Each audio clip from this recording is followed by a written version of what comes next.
maminko, mám tě ráda, protože jsi na mě hodná. Mám tě rád, protože mi vaříš jídla, který mi chutnají. Maminko, mám tě ráda, protože jsi na mě hodná.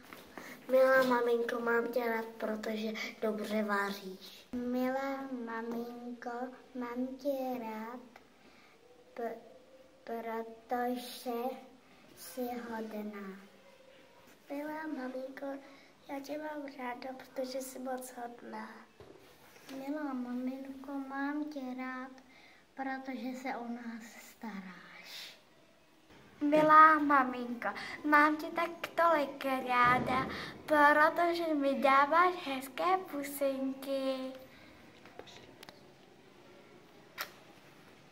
Milá maminko, mám tě ráda, protože jsi strašně hezká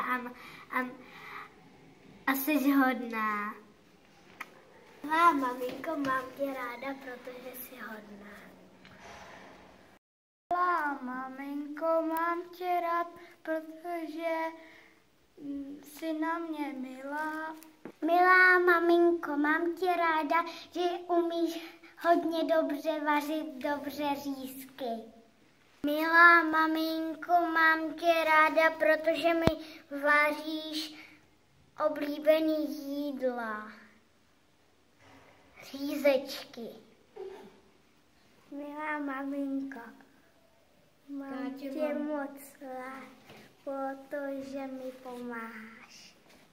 Milá maminko, já tě mám rád, protože mi děláš polívky. Děkuji. Moje maminko, mám tě ráda, protože že nás hodně často vodí do školy. Milá maminko, mám tě moc ráda, protože umíš jezdit na koních. Máš mě moc ráda a nedáváš mi nikdy na zadek. Milá maminko, mám tě rád, protože mě připravuješ svačiny.